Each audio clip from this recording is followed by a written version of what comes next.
Welcome to this week's episode of Lagnia-POD. I'm your host, Rob Holbert, and everybody introduce yourselves. Ashley Trey.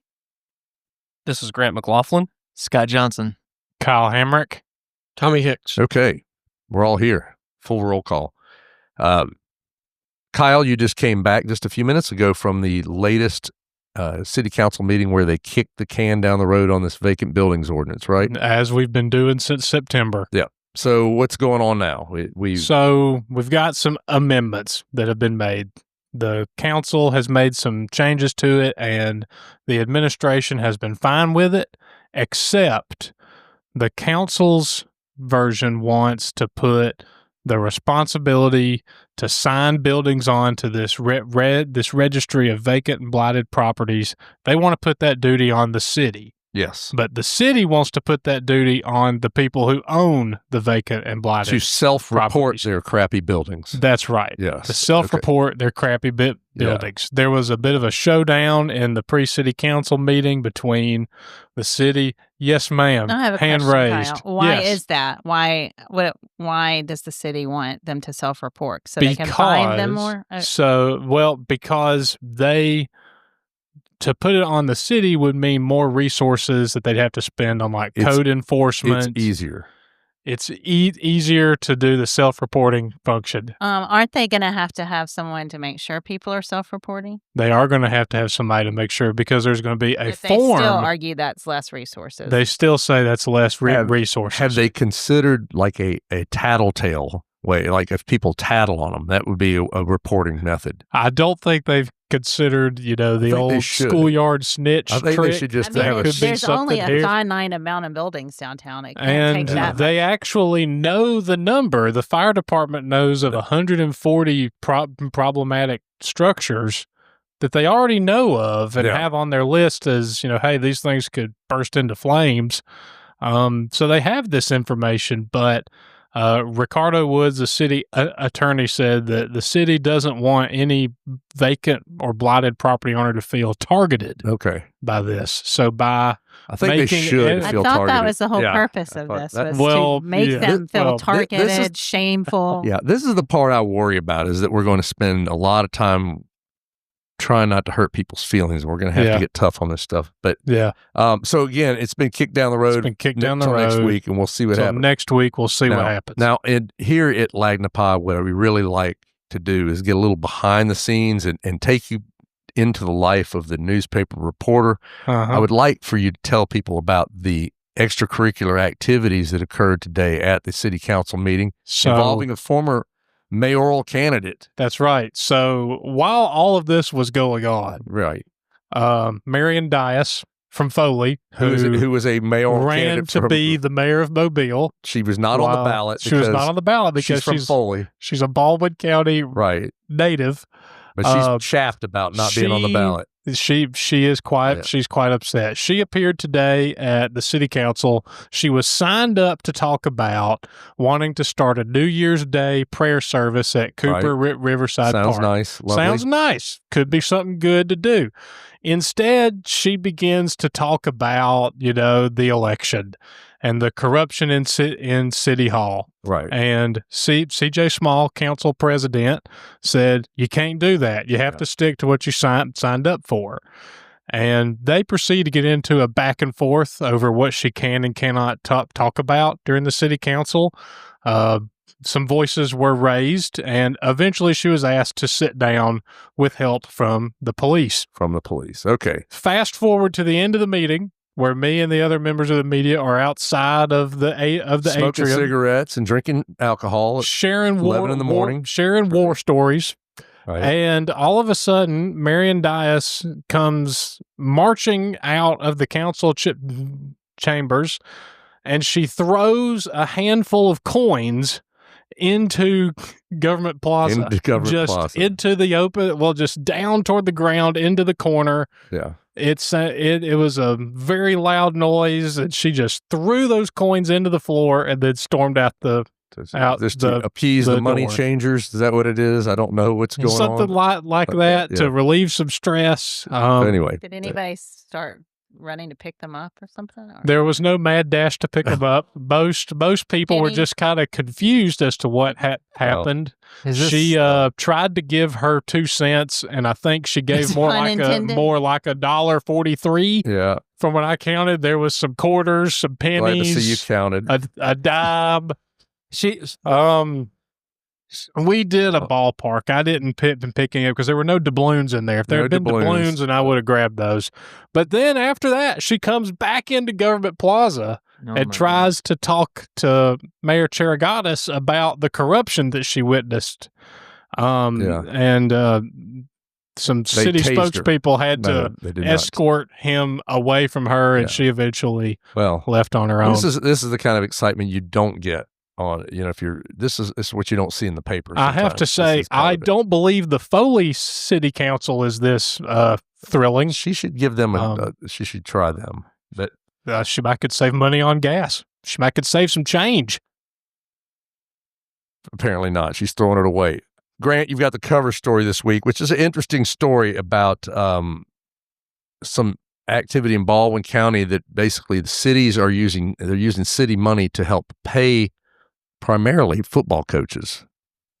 The football coaches do get the most, though they are by far the smallest group who actually, of the 90-plus staff in Baldwin County schools, these 8 coaches over the last 10 years have gotten almost 60% of $1.24 million.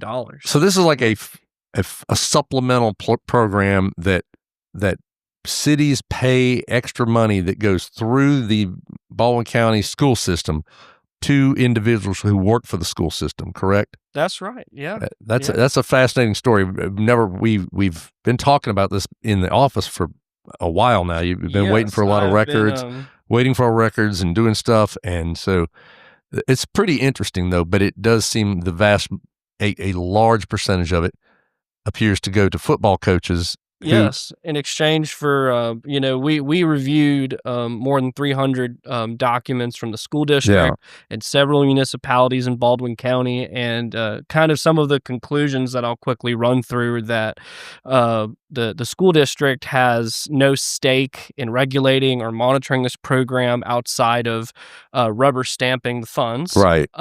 And there are a lot of instances where the municipalities are not reporting to the school district what the funds were for. But the funds are primarily, they say, when you talk to them, they're saying, hey, they're running camps for us. They're doing things like this. Yeah. But there have been instances where they weren't really running the camps, or we're not sure if the camps are being run. Is that correct? The one instance we got on the record was that Chase Smith over at Spanish Fort, his contract with that city was that he was going to be a recreational liaison. Part of the deal was that he showed up to athletic association meetings in order to report that information to the council at their request, but he had not been doing that. And after learning of this, they were assured that he would start attending the meetings.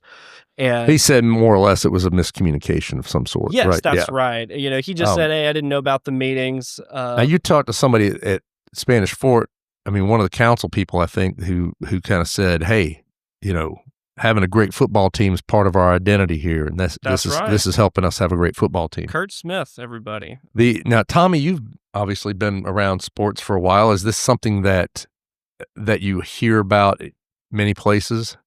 Yeah. It's kind of a common occurrence, especially in bigger metropolitan areas. In bigger ones. So they don't do it in Mobile, right? We know of. Mobile County Public Schools does not have a similar program. No program like that. Right? What usually happens, you'll have athletic clubs that will raise funds to give to the head football coaches primarily to supplement the salary that they make. Some of these are quite large supplements, and some are just minimal supplements, just something else to try to keep the coach there from going somewhere else, or bringing a coach in who, just like in college football, if if you've got somebody who's a really good coach over here and you want him. But that's people's private money. They're giving their money and saying, here's a pile of cash. In most cases, that's correct. But this is tax dollars. Yes, it is. Yeah.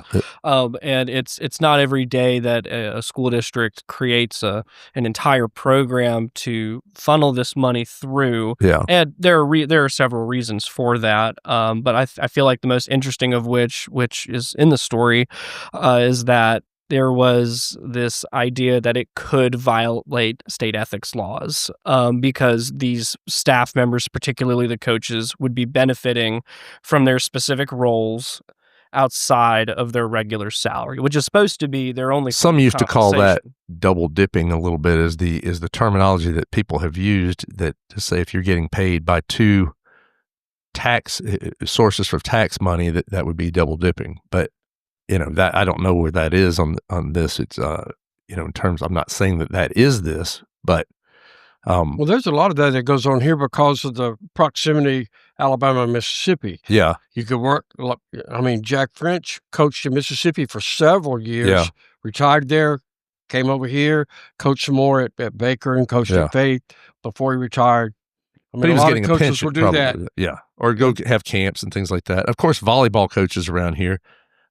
They're kind of known for having their own leagues, even their own, they'll have club teams and club, which can have hundreds of kids involved in it, paying thousands of dollars. It's a pretty lucrative thing. But I had never heard of football coaches getting paid by the cities in which they coach. That's a new one. And look, we've got the numbers in the story. We got them right in front of us here. I mean, I think it's worth mentioning that,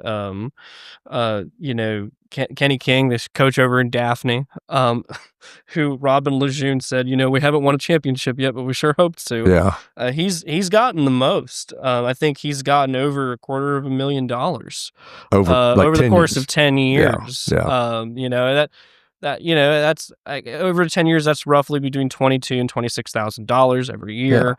But that is a lot of money. That is a lot of money. How much is that in terms of pennies thrown by Marion Dias? How many throws of coins does Marion Dias have to make? Several million pennies. That would be a lot of throws. She'd be tearing that AC joint out before that happened. Well, it's a really interesting story, and I think a lot of folks are going to be fascinated by it to see it. So it's a great one to check out, and we've got some good graphs in there. You can that Grant made just to make the information more digestible. I am very proud of them. I know you're proud of those graphs, and you've done a fine job with them. They're beautiful. Beautiful graphs. We're going to take a quick break. We'll come back and talk a little more sports with Tommy Hicks.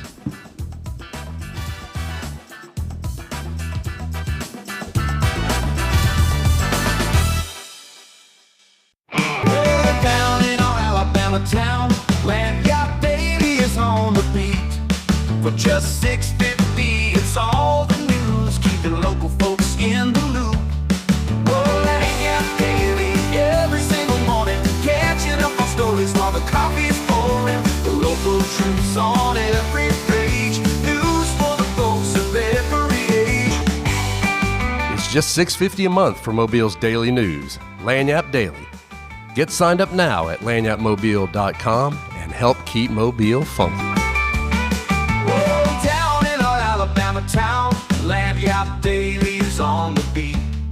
For just $6.50, it's all the news, keeping local folks in the loop.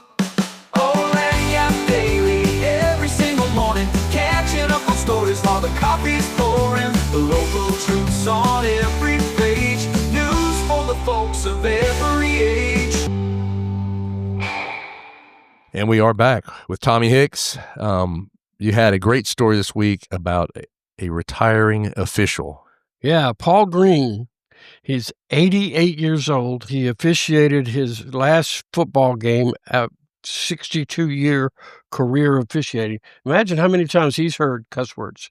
I imagine he's learned a few. I bet he knows them all at this point. He didn't use any the other night. He knows all of them. He probably has heard them all. He officiated high school and college football and basketball. He also would serve as an official on Saturdays in youth football. I mean, who wants that would be fantastic to be in that shape at 88 years old, to be doing amazing. that, because that's not a that's not a job where you can sit in a chair. You got to be moving around. You got to get going. Watching out for people who weigh a lot and who will run over you. Yeah, yes. I mean that's pretty impressive. He was a head official. He'd been he's in the Hall of Fame, State Officials Hall of Fame. He's in the High School Hall of Fame as well for Distinguished Service Award for all his years of really nice man. Just was great. And what was really cool is you said it's the right call. Nice. It's the right call to go out. So that was his last game, and the folks at Cottage Hill did a really nice thing. They got a football and painted it up and put I saw the 62 picture. years Very and nice. all that. Really nice, and Beautiful. presented it to him. He had a lot of friends and other officials that showed up for the game, so it was really cool. And other feel-good stories, you got a McGill kid who was doing double duty the other day. Yeah, right? Alex Martin has spent the last 4 years as a member of McGill's football team. He was offensive lineman. They asked him to move to tight end toward the middle of the year this year, and he did that. He's also been long snapper for the past since he was a sophomore. But he also plays bass drum in the band. So this guy's a multitasker. So he's multitasking all over the place.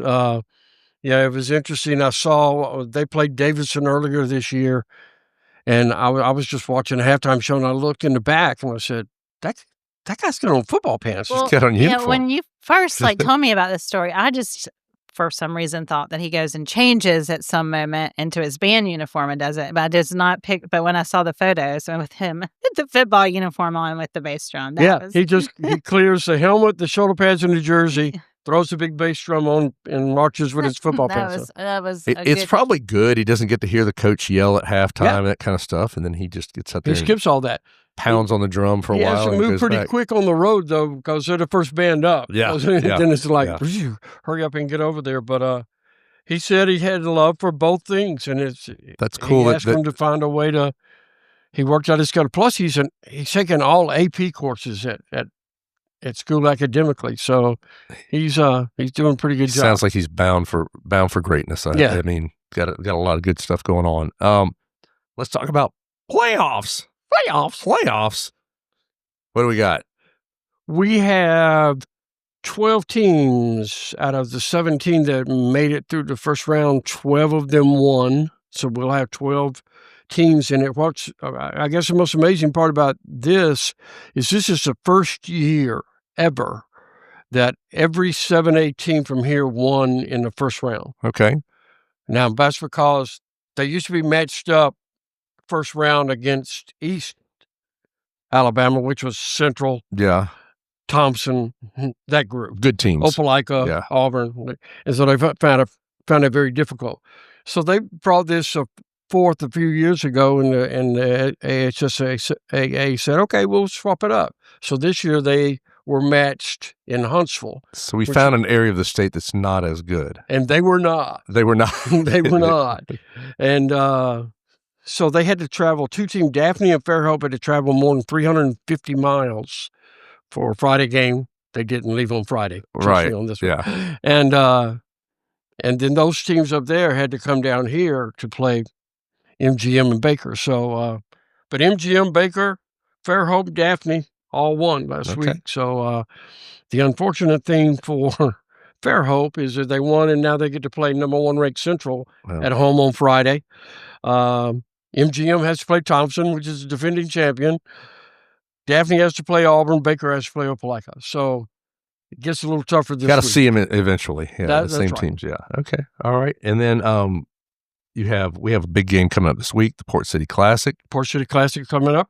Yeah. Alabama State, which is having a really good year, and I think they are 8-2 at this point. And Mississippi Valley State's coming to town for the game.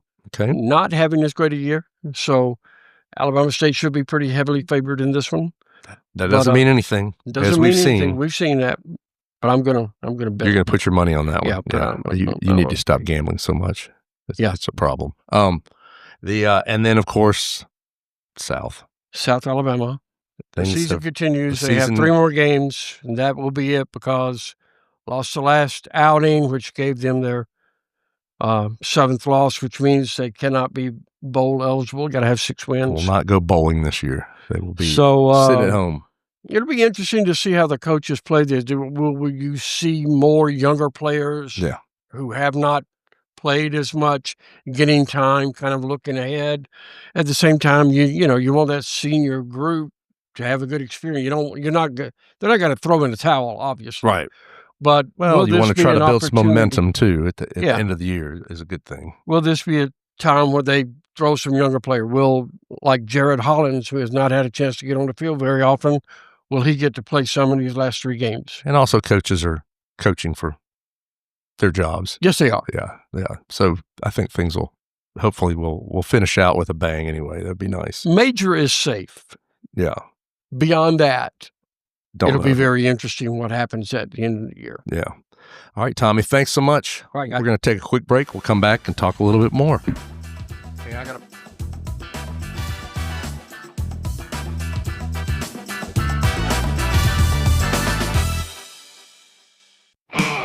Down in our Alabama town, Lagniappe baby is on the beat. For just $6.50, it's all the news, keeping local folks in the loop.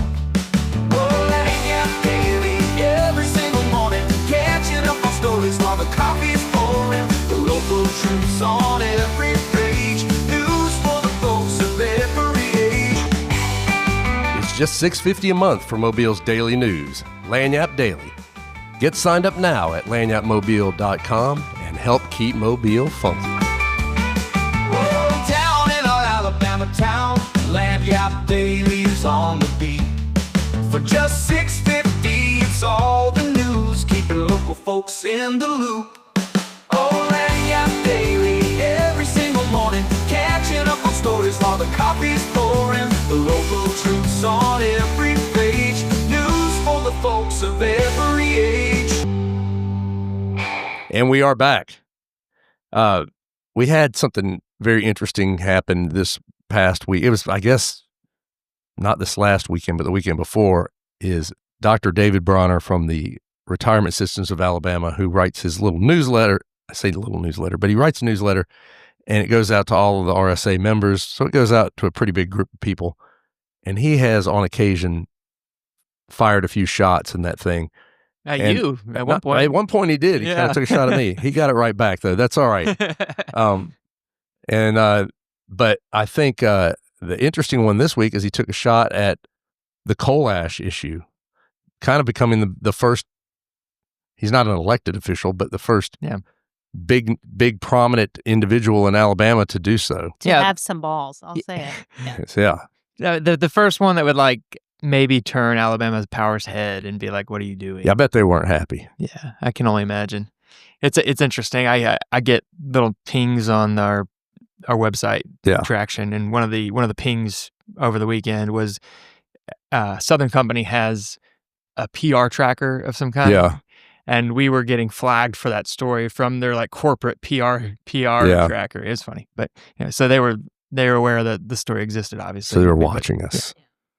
But the great eye of Sauron was looking at us. Down from Montgomery in the RSA tower with its flaming orb unblinking. It wasn't We currently still have power, so that's a good sign.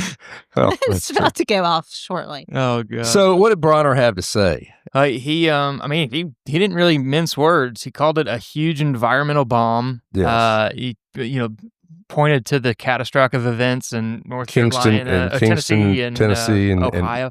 Mentioned the Ohio rivers burning, which I don't know how that applies to coal ash, but he also called it a knife at your throat. Basically, oh yeah, there was some very colorful language. It's a little biblical reference if you didn't know that. But yeah, I mean, I thought that was pretty fascinating to have him. He said at some point, we don't want to point fingers. Mm-hmm. He didn't come out too hard on Alabama Power itself, but he really did encourage the legislators, the people, the lawmakers in the state to do something about this. Yeah, and it's pretty substantial for him to do that, and it's going to be interesting to see if this encourages other people to maybe speak out on it, or, I mean, up to this point, it's just kind of been either people don't have an opinion on it or they defend it. I mean, even to the point we had someone defending, arguing against even trucking it out of there because of the dust and it's constant, and you always see people who argue that the rates are going to go up if we have to dig it up, the rates are going to go up. And what I always keep trying to remind people is the rates have already gone up. Yeah. They got a 3% rate increase in 2019, been collecting it ever since. Yeah. I just also want people to think about, we are going to get hit by a major hurricane at some point. We have been really lucky for a very long time. But if that happens, that coal ash is going to be in our beautiful Delta. It could definitely America's happen. Amazon. Yeah. The cleanup would be, it would be, I can't even wrap my head around how It'd terrible just be it would be. catastrophic damage. Yeah. It also repositions the focus of the issue back towards the fact that it's there anyway. A lot, especially with the lawsuits, like Baykeeper is suing Alabama Power over their plan of closing it in place.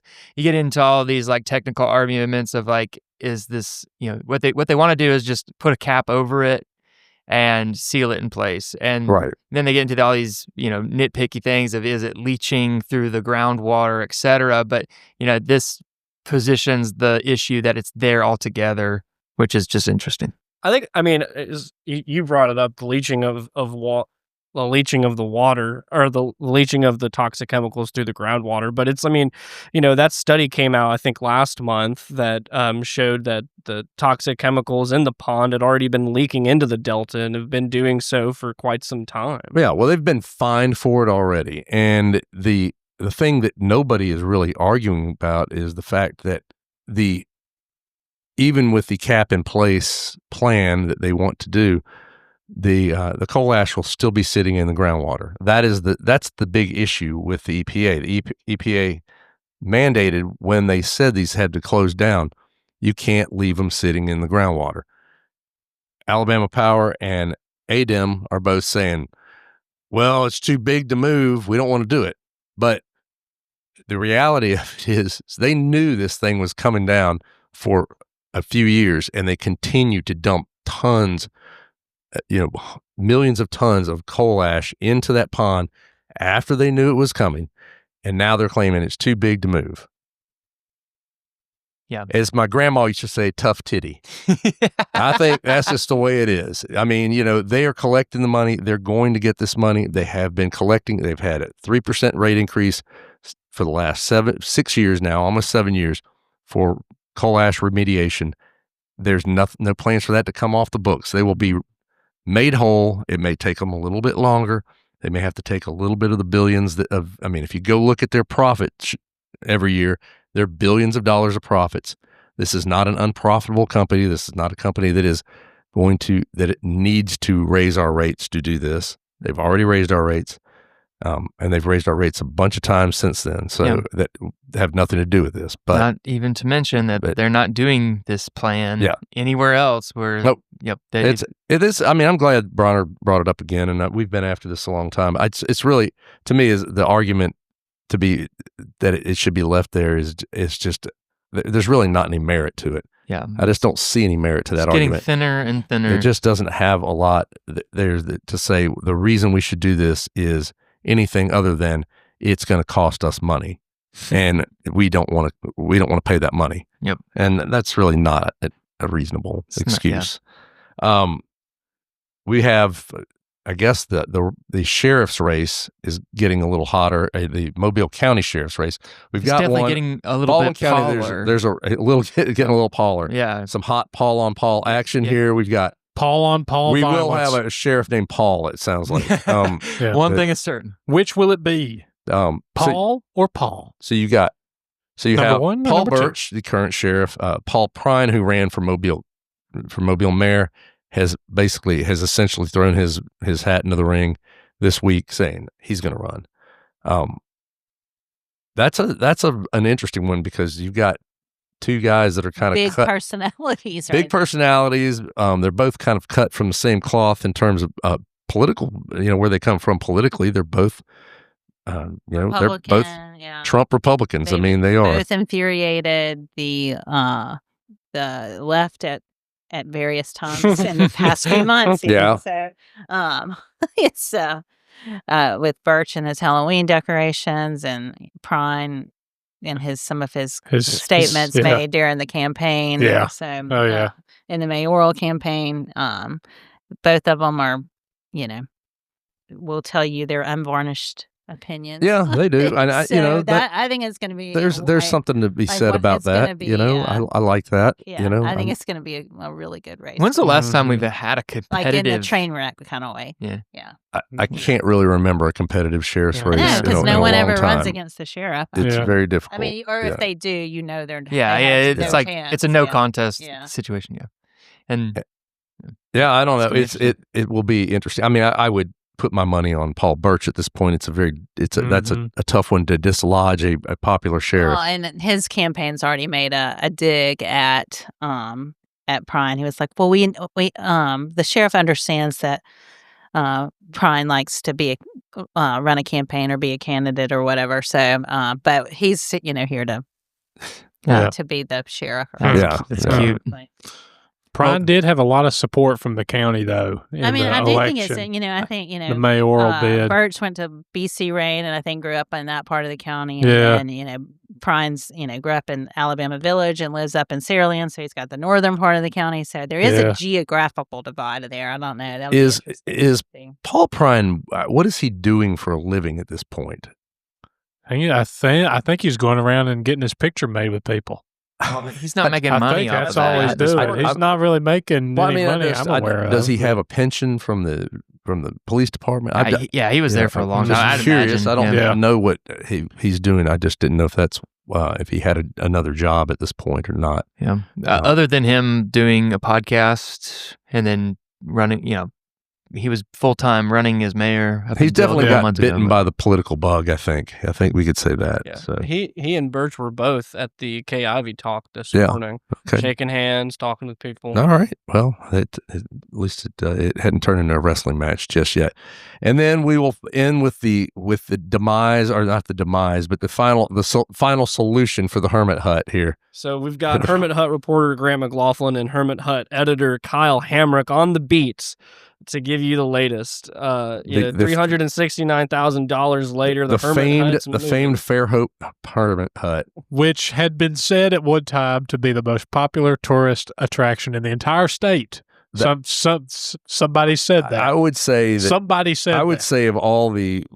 I mean, and there's been a lot of like really outlandish things that have been said in the last few years, nationally, locally. That may be the most outlandish. That was the most popular tourist place. People drove past the battleship to go see this little shack, popular this little tourist concrete attraction. dome. So, if people don't know what the Hermit Hut is, describe it. One of you describe what the Hermit Hut is. It is a 14 by 14 hut. It is circular, sort of, and it sits among a bunch of commercial buildings. And the guy who moved down, what was his name? Henry Stewart. Henry Stewart. His doctor told him he was dying of TB. And so he came down to Fairhope from Ohio, I think, to spend his last days. And he ended up being here for like 20 years. And he wrote limericks that had to use the word Fairhope in it, right? That was part of his many charms. Yes. So he had plenty of time I don't know about that part. I've never. Nothing from Nantucket, right? No, nothing from Nantucket. No, They're all from Baldwin County. It's way harder to rhyme Fairhope in a dirty limerick. Let me just say. I've tried. From Fairhope, there's no hope. Anyway, my doctor gave me a bad diagnosis. Let's not freeform these right now. But this dude has been, there's a book about him, The Poet of Tolstoy Park. He named the house after Leo Tolstoy, who was his favorite writer. And they've been trying to move it for a long time. And now, Grant, it looks like they could do that. Yeah. So largely thanks to the Fairhope, I can't remember, single tax credit corporation. Colony. Yeah. The Fairhope single tax colony. And then two big-time anonymous donors. I wish somebody would give me $100,000. They're going to move. You never know. Now that you've called out for it, maybe it'll happen. Yeah. Well, it's interesting to me simply because they finally got the money, but they don't have a a deal penned to move this thing, and now they're in a race against time because if they don't get a deal penned by December 30th, I mean it's going to increase the cost, and they probably won't have the money to move it. Somebody may have donated the money just to finally hear the end of this story. This somebody in this room? It was not me for sure. All right, well, we'll see what happens. We may only have a couple more Hermit Hut stories left in us here, but we'll find out. Well, thanks for listening, folks. We'll be back next Thursday with the next episode of Lagnia-POD. Y'all have a great week.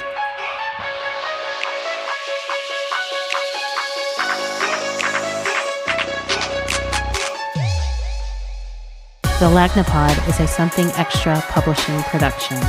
Executive producers are Rob Holbert and Ashley Trask. Music is by Some Pulse Sounds and Electro Animals. Only subscribers like you have access to this podcast. Tell your friends they can sign up at my.lagniappe.com. For advertising opportunities, please call 251-450-4466.